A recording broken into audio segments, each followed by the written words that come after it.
한번 따라하겠습니다. 하나님을 섬기게 하는 피. 하나님을 섬기게 하는 피.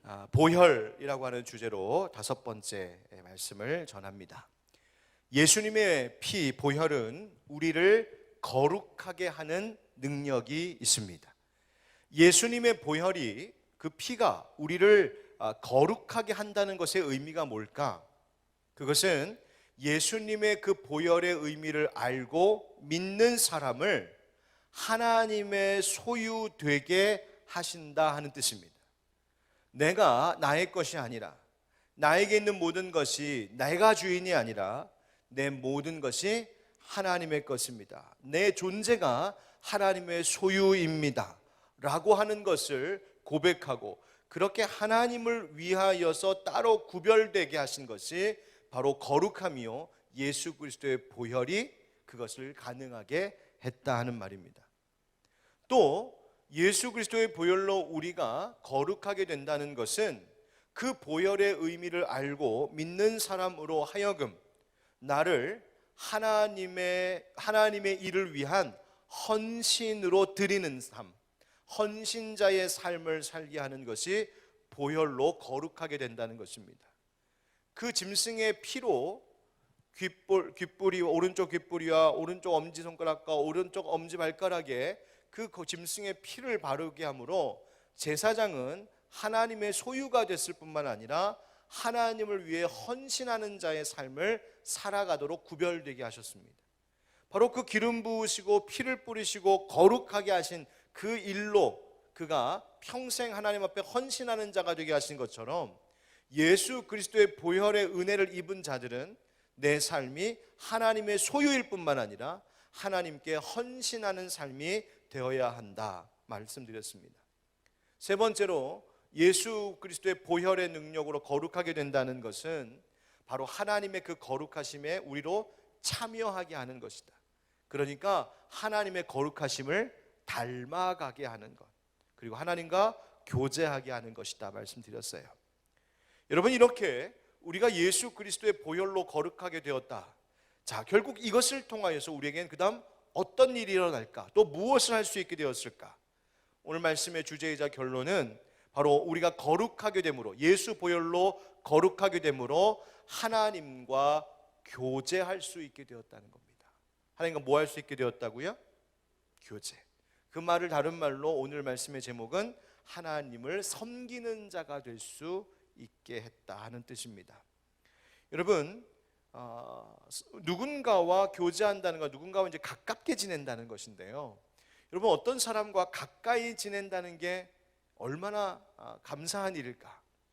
특별히 세상은 힘 있는 자, 유력한 자, 인기 있는 사람, 명예 있는 사람, 높은 사람, 권세 있는 사람하고 막 가까이 하려고 하잖아요. 그래서 가까이 하는 걸 너무너무 좋아하고, 정치인들 선거, 얼마 전에 이제 선거 끝났지만 선거 때 되면은 막 유력 후보자와 함께 사진 한번 찍은 거, 아니면 막 대통령하고 사진 한번 찍은 거, 막 그 가깝게 지낸다는 걸 얼마나 자랑해요. 그렇죠?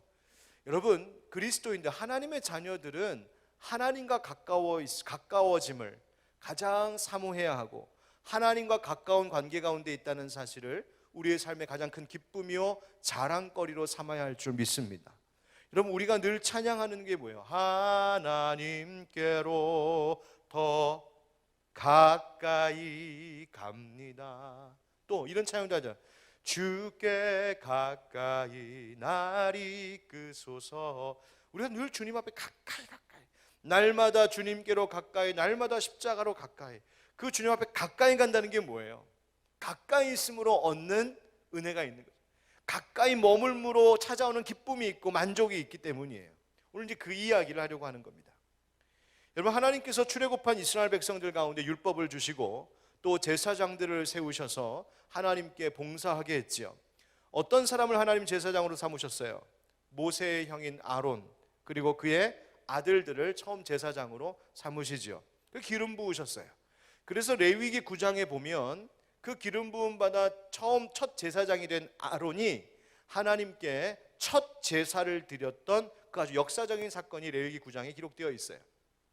얼마나 영광스러웠을까? 얼마나 백성들이 막 설레고 기대고 얼마나 기뻐했을까? 그죠? 또 아론의 그 자손들이 얼마나 영광스러운 일이었겠어요. 그런데 그 영광스러운 첫 제사의 이야기가 끝나자마자 레위기 10장으로 딱 넘어가면 너무너무 무섭고 두려운 일이 하나 벌어져요. 그게 뭐냐면 아론의 두 아들 나답과 아비후가 하나님께서 명령하신 대로 하지 않고 다른 불을 담아 여호와 앞에 분향하였다가 그 자리에서 죽게 되는 일이 있었어요. 다른 불을 담았다라고 하는 말이 뭘 말하냐는 것에 대해서는 여러 가지 또 해석들이 있지만 중요한 건 하나님께서 명령하신 하나님 법대로 하지 않았다는 것에 초점이 있는 거예요. 여러분, 제사장들이 제사를 드리고 성소에서 봉사하는 것, 이 일에 있어서 가장 중요한 핵심 포인트는 뭐였냐면 하나님께서 명령하신 대로 하는 것에 있었어요. 일일이 얼마나 하나님께서 세세하게 가르쳐 주셨어요. 여러분, 레위기 말씀 읽어보시면 제사하는 법, 어떤 것을 성별하는 법, 정결케 하는 법 등등등 얼마나 하나님께서 세세하게 가르쳐 주세요. 그 법대로 해야 되는 것이었어요. 그런데 나답과 아비후가 법대로 하지 않고 하나님의 명령대로 말씀대로 하지 않자 불에 삼켜져 죽게 되어져. 죽게 되는 일을 겪죠. 이 사건을 통하여서 그 사건 이후 직후에 하나님께서 중요한 것 하나를 말씀하셨어요. 그게 뭐냐면 레위기 10장 3절 말씀인데요. 한번 같이 읽어보실까요? 시작.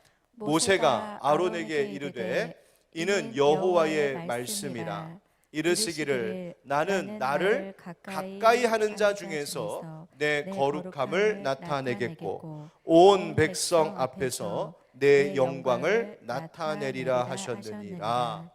아멘. 자, 보세요. 하나님 뭐라고 말씀하십니까?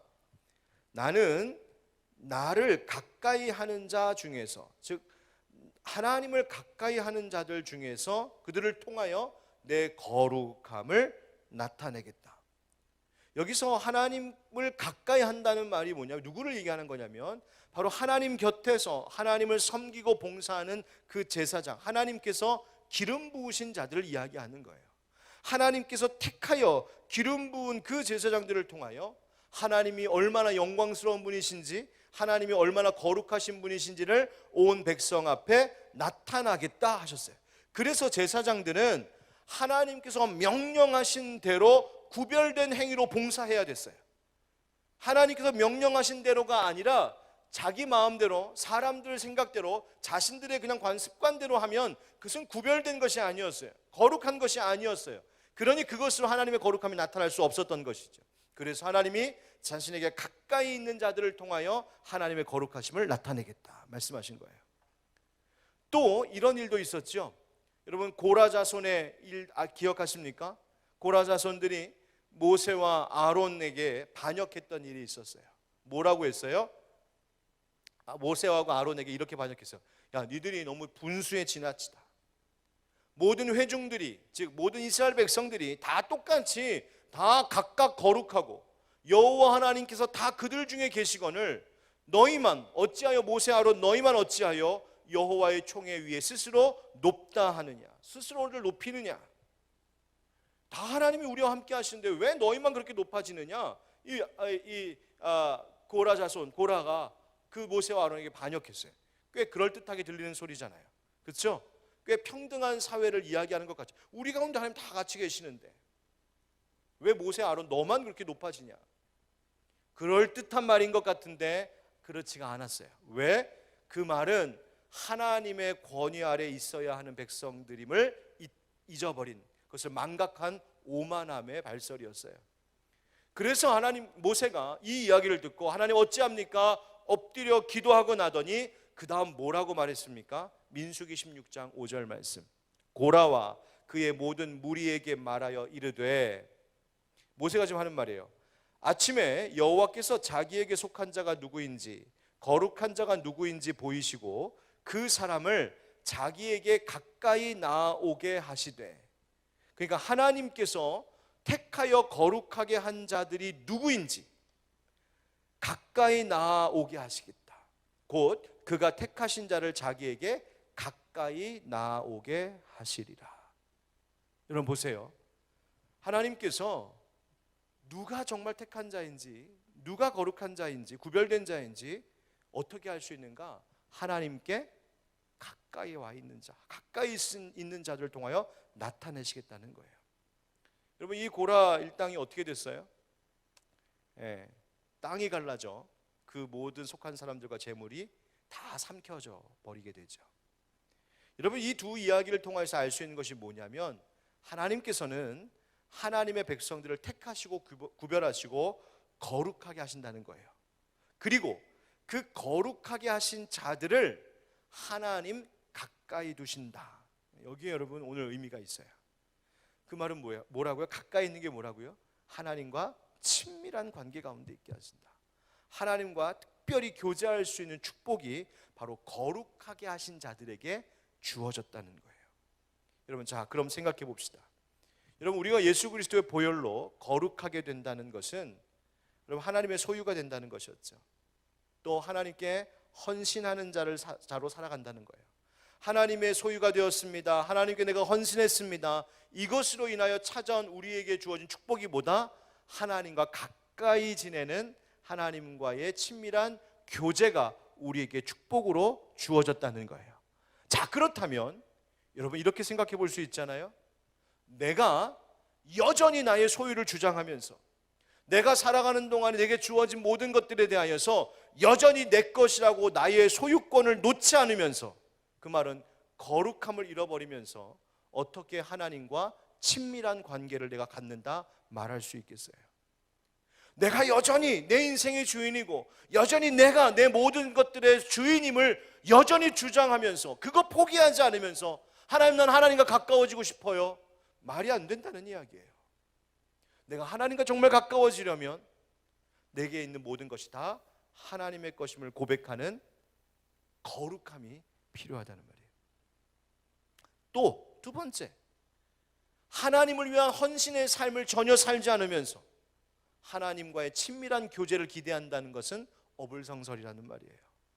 하나님께 내 시간도, 내 물질도, 내 언행도, 내 계획도, 내 일상의 생활 중 어떠한 부분도 이것은 정말 하나님 것입니다, 이것은 정말 하나님의 것입니다라고 바치는 이 삶의 헌신, 그냥 이렇게 쉽게 그냥 드리는 것, 형식적으로 드리는 것, 그거 말고 진짜 내 마음과 정성, 내가 할 수 있는 최선을 다하여 나의 어떤 것을 하나님 앞에 바치는 그 헌신 없이 내가 하나님과 가까워지기를 기대한다?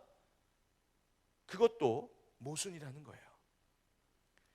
여러분, 오늘 그 이야기, 바로 하나님과 가까이 함의 의미가 무엇인지를 우리가 되새겨보려고 합니다. 여러분, 오늘 본문인 히브리서 9장 11절부터 15절 본문의 말씀이 뭘 이야기하고 있는지 먼저 성경의 그 말씀의 의미를 좀 한번 생각해 보죠. 이 본문은요, 구약 시대의 제사장들이 하나님 앞에 올려드렸던 이 제사의 행위, 제사 제도와 예수 그리스도의 십자가의 죽으심이 무엇인지를 비교하면서 구약의 제사장들이 하나님 앞에 올려드렸던 제사보다 하늘의 영원한 대제사장이신 예수 그리스도의 십자가 죽음, 곧 그 희생의 제사가 훨씬 더 영원하고 능력 있고 영광스러운 제사임을 말하고자 하는 본문이 바로 오늘 함께 읽은 본문 말씀이에요. 11절에 보니까 이런 말씀이 나오죠. 장래 좋은 일, 그리스도께서는 그죠?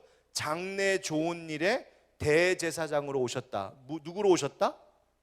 대제사장으로 오셨다. 여러분, 장래 좋은 일이 뭘까? 여러분, 이 장래 좋은 일이라고 하는 것은요, 이미 이루어진 좋은 일과 더하여 앞으로 있을 모든 좋은 일들을 다 함께 이야기하고 있는 거예요. 그 좋은 일이 뭐냐? 바로 하나님의 뜻을 따름으로 이루어지는 좋은 일들을 이야기합니다. 그러니까 여러분, 진짜 좋은 일은 하나님 안에 있는 거예요. 여러분, 믿으십니까? 여러분, 우리가 좋은 일 있었으면 좋겠어요, 좋은 일 있기를 기도합니다, 우리가 얘기하잖아요. 그 좋은 일, 진짜 좋은 일이란 하나님 안에서 하나님 뜻대로 이루어지는 일이 진짜 좋은 일이에요. 그런데 그 모든 좋은 일들을 다 주관하시는 대제사장으로 우리 가운데 오신 분이 누구시다? 예수 그리스도이시다. 그런데 그분이 뭐라고 합니까? 손으로 짓지 아니한 것, 곧 이 창조에 속하지 아니한 더 크고 온전한 장막으로 말미암아. 말이 어렵죠? 모르는 단어는 없는데 이게 무슨 말인가 싶죠? 이 말이 뭐예요? 창조에 속하지 아니한 것, 즉 사람의 손으로 짓지 아니한 장막. 여러분, 모세가 지은 성막, 출애굽 때 지은 성막은 사람의 손으로 지은 거예요. 맞습니까? 다윗이 계획하고 솔로몬이 건축한 예루살렘 성전도 사람이 지어 건축해 올린 건물이에요. 맞습니까? 그런데 사람의 손으로 짓지 아니한 장막이 있다는 거예요. 그게 뭐냐? 영원한 하늘의 성소를 이야기하는 거예요. 여러분, 이 땅에 있는 모든 것들은 하늘에 있는 참되고 영원한 것의 그림자다라고 하는 사상이 있죠. 바로 그 얘기하는 거예요. 그러니까 우리가 지금 보는, 우리가 말했던 성막, 우리가 얘기했던 예루살렘 성전, 이 땅에 있는 교회, 이 모든 것들은 우리 모든 믿는 자들이 함께 영원토록 하나님 앞에 예배하게 될 영원한 하나님 나라 성소, 그 영원한 하나님 나라의 그림자요 예표라는 거예요. 그래서 예수님은 그 사람이 지은 성막의 대사장 비교할 수 없을 정도로 영원한 하나님 나라의 성소, 영원한 세계의 대제사장이신 분이 바로 예수 그리스도이십니다. 그거 말하고 있는 거예요. 그런데 그분이 어떤 일을 했는가 봤더니 12절 염소와 송아지의 피로 하지 아니하고, 즉 짐승의 피가 아닌 오직 자기의 피로 영원한 속죄를 이루셨다. 예수 그리스도 십자가의 죽으심으로 그 속죄의 일을 이루셨다. 그 다음 13절 염소와 황소의 피와 및 암송아지의 죄를 부정한 자에게 뿌려 그 육체를 정결하게 하여 거룩하게 하거든. 그러니까 모세의 법, 율법에 따라서 피도 뿌리고 죄를 뿌려서 그 부정한 것들을 정결하게 하고 심지어 거룩하게 한다는데, 구약시대에는. 그 다음 14절, 이 말씀이 중요하죠. 우리 14절 같이 읽어보실까요? 시작. 하물며 영원하신 성령으로 말미암아 흠없는 자기를 하나님께 드린 그리스도의 피가 어찌 너희 양심을 죽은 행실에서 깨끗하게 하고 살아계신 하나님을 섬기게 하지 못하겠느냐. 아멘. 아멘. 하물며 짐승의 피와 짐승을 태운 그 죄로도 정결하게 하고 거룩하게 한다는데, 하물며 영원한 나라, 영원한 세계의 성소의 제사장이신, 대제사장이신 예수 그리스도께서 자신의 피를 흘리는데, 그 피, 심지어 여기는 뭐라고 말합니까? 성령으로 말미암아 흠없는 자기, 흠이 없는 예수 그리스도의 피가 어찌 너희 양심을 죽은 행실에서 깨끗하게 하지 못하겠느냐. 여러분, 여기서 그 다음 나오는 말이 뭐예요? 살아계신 하나님을 섬기게 하지 못하겠느냐. 그러니까 예수 그리스도께서 십자가에서 피를 흘리신 목적이 뭔지가 나타나죠. 뭐예요? 우리를 깨끗하게 하는 것과 그 다음 하나님을 뭐하게 하는 것? 섬기게 하는 것. 우리를 깨끗하게 하는 것, 그 다음 그것으로 하나님을 섬기게 하는 것. 여러분, 여기서 섬기다라고 하는 말이 헬라어로 라뚜리오라고 하는 말인데, 그 섬기다라는 말은 봉사하다는 뜻이고요, 섬기다라는 뜻이고요, 이 말이 예배하다라는 말이 됐어요. 이 말은 뭐예요? 즉 하나님께 예배하게 하지 못하겠느냐, 이 말이 된다는 거예요. 여러분, 요한계시록 5장 9절 하반절에 보면 이런 말씀이 있거든요. 일찍이 죽임을 당하사 각 족속과 방언과 백성과 나라 가운데에서 사람들을 피로 사서 하나님께 뭐 하셨다? 드리시고. 어린 양이신 예수 그리스도께서, 어린 양 예수께서 자신의 피를 흘려 그 피값으로 성도들을 사셨어요. 속량하신 거죠. 사셔서 그 다음 어떻게 했다고요? 하나님 앞에 드렸다. 뭐 하라고? 섬기라고. 하나님을 섬기고 영원토록 하나님을 예배하는 자로 살도록 드렸다는 거예요. 여러분, 우리는 하나님께 드려진 자들입니다. 우리가 예수 그리스도의 보혈의 의미를 안다는 것은 하나님을 섬기라고 구별됐다는 뜻이에요. 하나님께서는 우리와 교제하기를 기뻐하시고 우리로부터 섬김받기를 원하세요. 그것을 우리는 아까 뭐라고 말했었냐면 하나님과 가까이 있는 자들 되길 원하신다는 거예요. 하나님과 가까이 있는 자들. 히브리서 10장 19절 20절 말씀에 보니까, 그러므로 형제들아 우리가 예수의 피를 힘입어 성소에 들어갈 담력을 얻었나니 그 길은 우리를 위하여 휘장 가운데로 열어놓으신 새로운 살 길이요 휘장은 곧 그의 육체니라. 아멘. 여러분, 예수님께서 십자가에 달리셔서 운명하신 그 순간 지성소와 성소를 가르고 있었던 휘장이 갈라졌죠. 그 갈라짐을 통하여서 뭘 의미했습니까? 하나님과 이제 사람들, 하나님의 백성들의 관계가 다시 환히 열렸음을 이야기하는 거예요. 그래서 히브리서 기자는 이 찢어졌던 휘장이 바로 십자가에서 찢기신 예수 그리스도의 육체라고 해석을 했죠. 그래서 그 십자가의 보혈의 능력을 믿는 사람들은 성소에 들어갈 담력을 얻었다. 이렇게. 성소에 들어갈 담력. 여러분, 들어갈 수 있게 되었대요. 어디로? 성소로. 여러분, 그 휘장 너머의 지성소는 어떤 곳이에요? 누가 계신 곳이에요? 하나님 계신 곳이죠. 하나님의 임재가 있는 곳이에요. 그러니까 예수 그리스도의 보혈이 무슨 일을 했느냐? 우리로 하여금 하나님과 가까이 보낼 수 있도록, 가까이 지낼 수 있도록 하나님이 임재 있는 곳으로 들어가게 하셨다는 거예요. 보혈이. 첫 번째 따라하겠습니다. 보혈이 하나님의 임재 안으로 들어가게 합니다. 보혈이 하나님의 임재 안으로 들어가게 합니다. 하나님의 임재 안으로. 여러분, 구약시대 제사장들은요 하나님 성막에 머물면서 봉사했어요. 이스라엘 백성들이 봤을 때 하나님의 집에서 그렇게 머물면 봉사하는 것은 하나님께서 주신 최고의 축복이었고 특권이었어요. 주의 집에 거하는 복. 여러분, 다윗이 그랬잖아요. 다윗은요 도방자의 삶을 살 때에도 전쟁 중에도 그 마음이 항상 주의 전을 향하여서 있었어요. 주님의 성전에 들어가 있기를, 그 주님의 전에 머물면서 주님 찬양하고 노래하고 예배하는 것, 그게 내가 가장 원하는 한 가지, 바라는 한 가지입니다. 늘 고백했어요. 시편 27편 4절에 내가 여호와께 바라는 한 가지 일, 그것을 구하리니 곧 내가 평생의 여호와의 집에 살면서 여호와의 아름다움을 바라보며 그의 성전에서 사모하는 그것이라. 할렐루야. 우리 아까 처음 배웠던 찬양에도 내 평생 하나님 경배합니다, 경배하겠습니다. 왜? 다윗의 고백이었어요. 내 평생 동안 바라는 것, 주님의 전에서 하나님 섬기는 겁니다. 하나님 봉사하며 사는 겁니다. 여러분, 왜 그렇게 사모했을까요? 왕의 자리보다, 왕좌에 있는 것보다 하나님의 성전에서 봉사하며 사는 것을 왜 더 사모했을까? 그것은 다윗, 하나님과 함께 있으면, 하나님과 교제하면 그것이 얼마나 큰 은혜이며 얼마나 큰 기쁨인지를 다윗이 알고 있었기 때문이에요.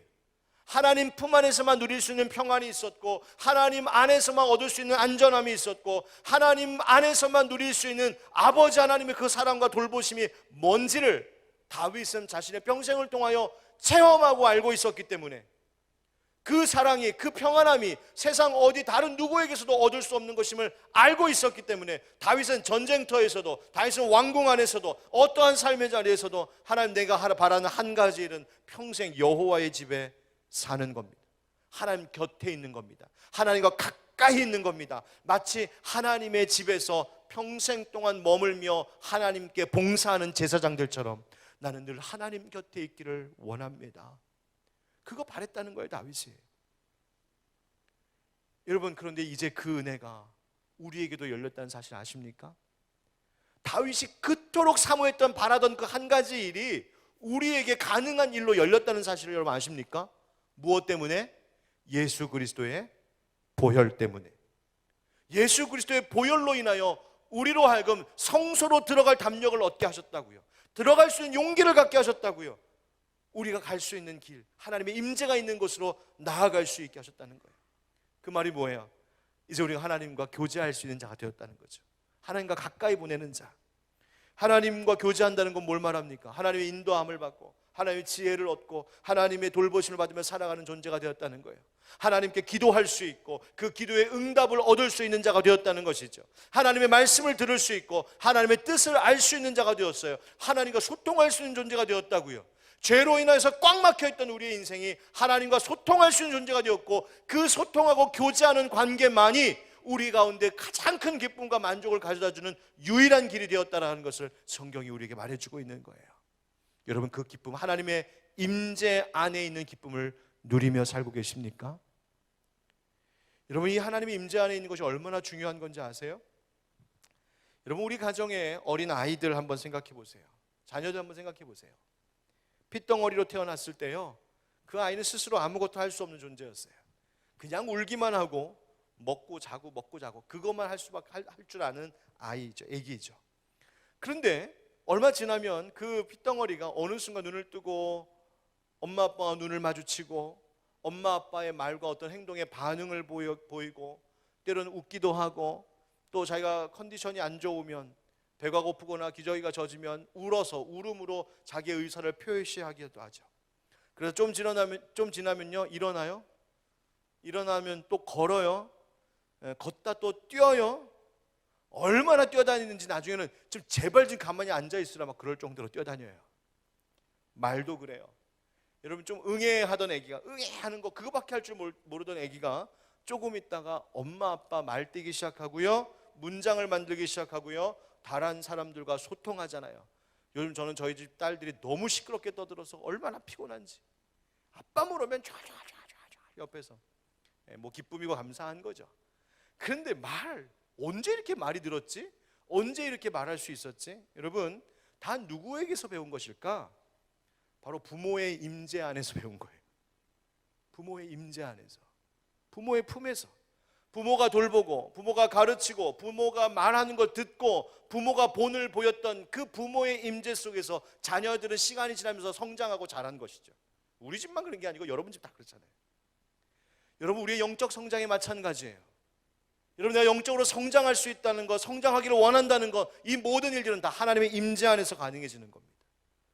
우리 영적으로 성장할 수 있는 것, 그걸 기대하는 것, 하나님의 임재 안에서 하나님을 따라 말하기 시작하고 하나님을 따라서 걷기 시작하고 하나님을 따라 행동하기 시작하고 하나님의 뜻을 알고 하나님을 닮아가고, 이 모든 것이 하나님과 가까이 지내는 하나님의 임재 안에 있으므로 우리가 그렇게 되어가는 거예요. 우리는 그것을 또한 다른 말로 하나님의 형상을 회복해 간다라고 말하는 거예요. 이거에 바로 우리의 신앙의 여정이에요.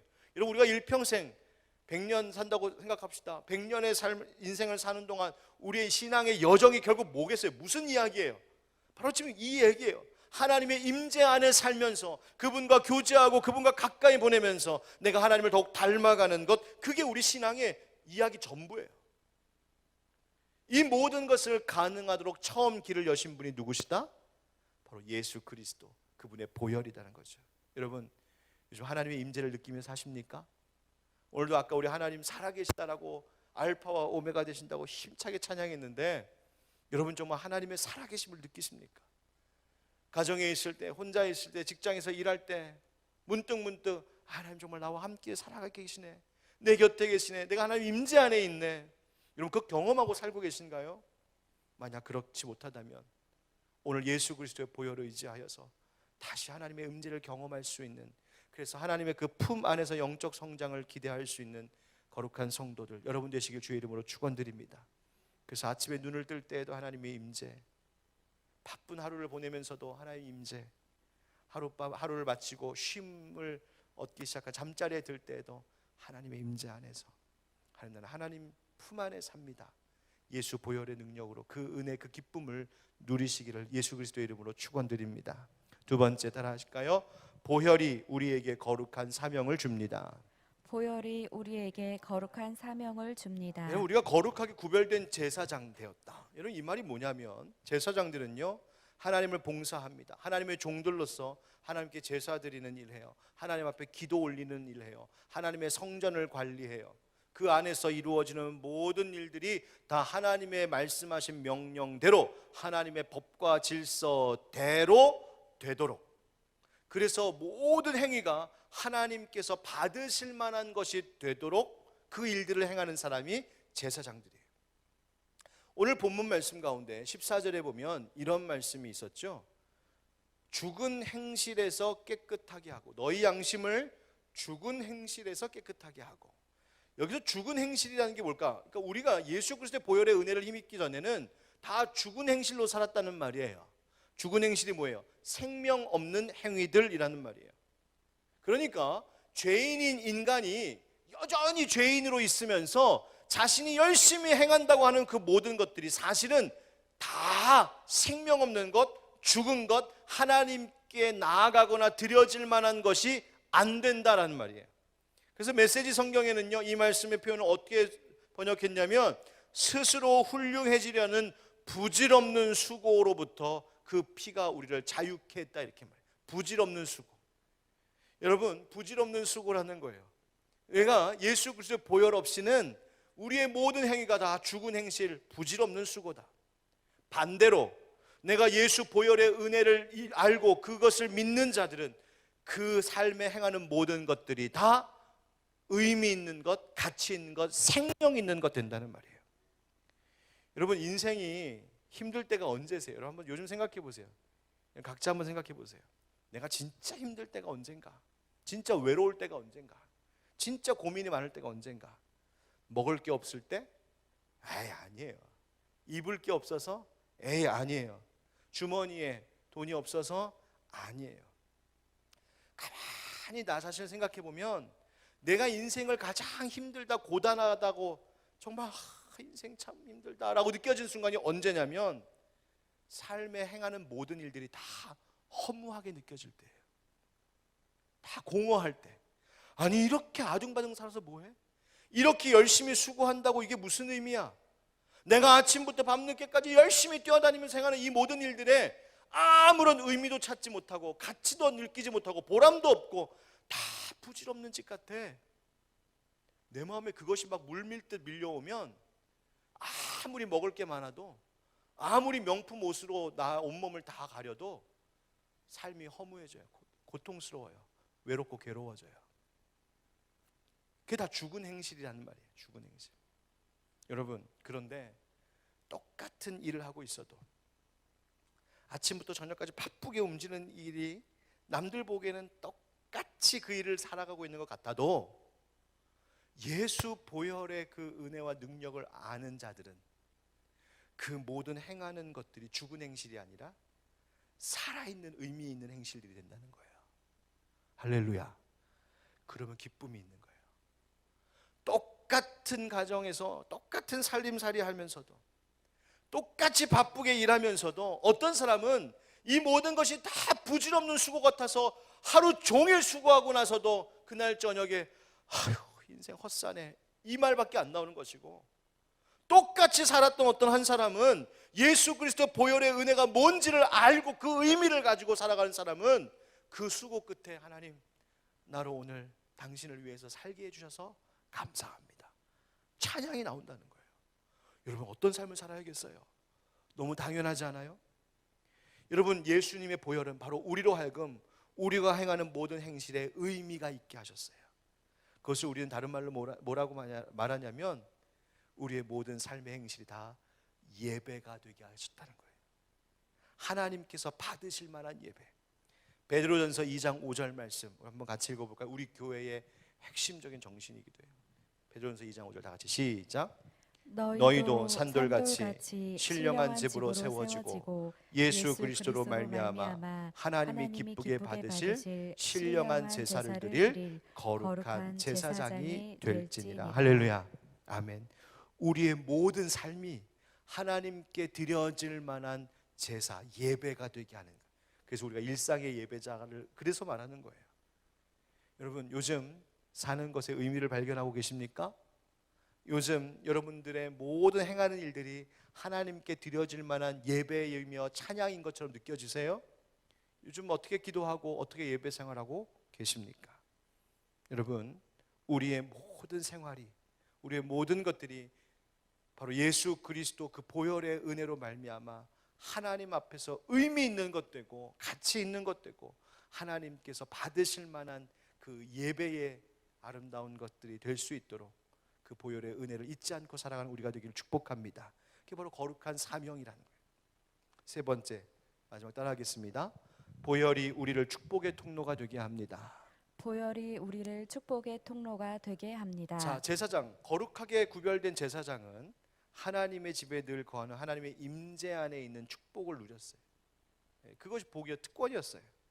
또 그 제사장들은 늘 모든 일을 통하여서 하나님 앞에 참 제사가 되게 하는, 하나님 앞에 봉사하는 일에 그 복을 받았어요. 그런데 이 제사장들에게 또 주신 하나님의 또 다른 하나의 중요한 사명이자 특권이 있었어요. 그게 뭐냐면 축복하는 것이었어요. 하나님께 기름 부음 받은 제사장들은요, 어떤 위치에 있었냐면 하나님과 백성들 사이에 껴있는 존재들이었어요. 그래서 백성들의 입장에서는 하나님께 하나님 저희를 용서해 주십시오. 그렇게 해서 제사 드림으로 하나님께 용서를 구하는 그 역할을 했던 자가 제사장이었고요. 하나님의 입장에서는 그 용서를 구하는 자들에게 죄 용서를 선언해 주고 그들에게 축복을 선포하는 통로로서 제사장이 쓰였단 말이에요. 이해되시죠? 그러니까 제사장은 양쪽에서 다 의미가 있었어요. 그래서 우리에게도 중요한 사명이 뭐냐? 바로 축복하는 삶을 사는 거예요. 여러분, 대표적인 예가 바로 이거예요. 민수기 6장 22절부터 27절.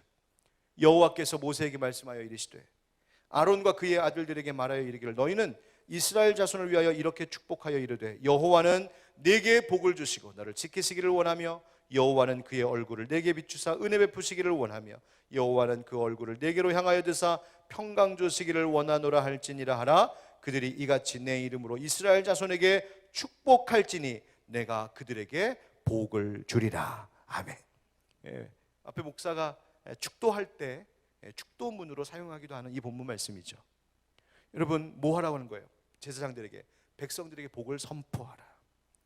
여러분, 우리 그리스도인들도 이 보혈의 능력을 아는 자들에게 주어진 또 하나의 사명, 바로 축복을 선언하며 사는 거예요. 오늘 본문 15절 말씀에 보면 예수 그리스도께서 그렇게 십자가 지시며 그 속죄의 제물 되신 그 이유가 무엇일까? 15절 끝에 영원한 기업, 즉 부르심을 받은 자들에게 영원한 기업이 있음을 알게 하시기 위하여. 여러분, 그것이 복이었어요.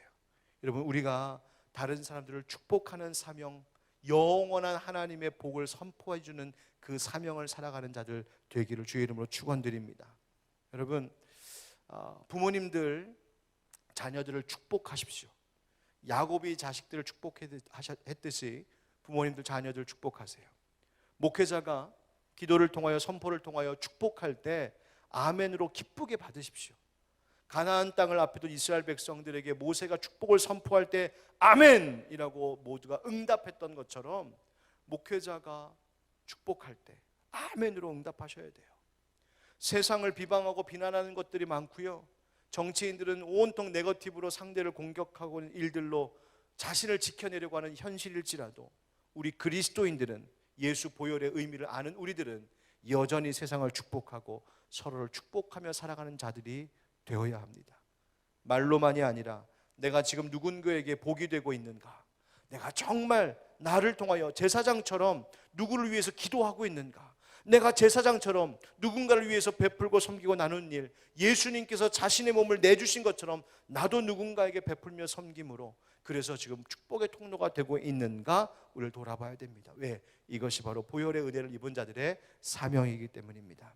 오늘 이 시간 함께 예배하고 있는 우리 모든 성도들, 바로 보혈의 능력, 보혈의 은혜가 무엇인지를 알고 하나님의 임재 안에 있는 기쁨, 예배자의 사명을 다하는 즐거움, 또한 축복의 통로가 되는 이 사명 잘 감당할 수 있기를 우리 주 예수 그리스도의 이름으로 축원드립니다. 아멘.